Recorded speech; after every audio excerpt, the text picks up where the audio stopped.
I had some conversations with students that I want to share, like the highlights from, and I wanted to just get it out kind of authentically. And I'll probably make other like videos and stuff about this later, but just like while it's fresh in my mind. So I had some students today who just they were working on an activity and they needed some help, but they just would not ask for help. And some of them wouldn't even want to didn't even want to pull out their notes to use their notes. And so at this point in the year, I normally don't have these problems. Like we built up enough trust in things in the classroom that's not really a thing. But also this is my biggest class, and I found that the bigger classes are the ones where this is the hardest it's the hardest to like get over that bridge. So I'm not super surprised either. And so I just asked, why won't you ask for help?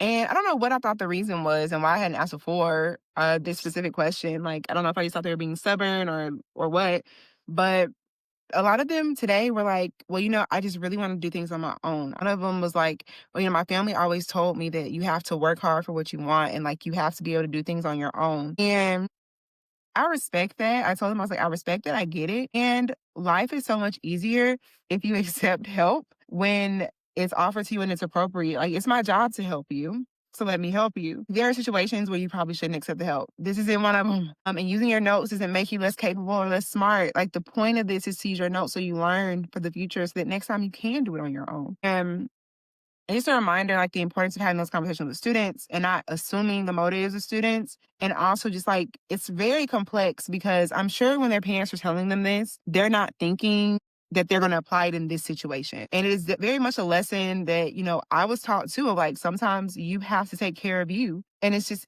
interesting to think about how things get applied by students across these different contexts. The other conversation I had with some students today that I thought was really interesting was I was frustrated and I asked my seniors, y'all tell me from y'all's experiences, why do students often struggle with asking for help? And a kid said, well, I'll tell you what the reason is for me. When I was in elementary school, I would ask for help and I would get yelled at for not paying attention. They'd be like, well, you weren't paying attention. You weren't paying attention. So I stopped asking and now I refuse to ask. Like that is reasonable. And it just had me to thinking, and I was talking to one of my coworkers about this of there is privilege in the assumption that you can advocate for yourself.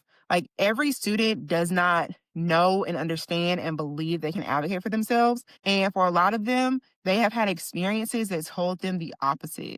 And so while we're getting frustrated at them for not asking for help, for not asking questions, for not doing this and that and the other, they don't really feel like they can. Even when you're telling them they can, it feels like a trap because they've had all of these negative experiences in their past. And especially like I teach high school. So like there are so many years where they may have had this negative experience. And even if they have a teacher who's better than next year, they brought that negative experience with them.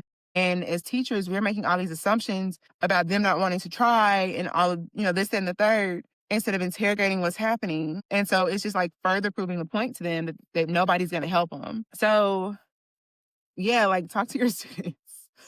I guess is the moral of that story.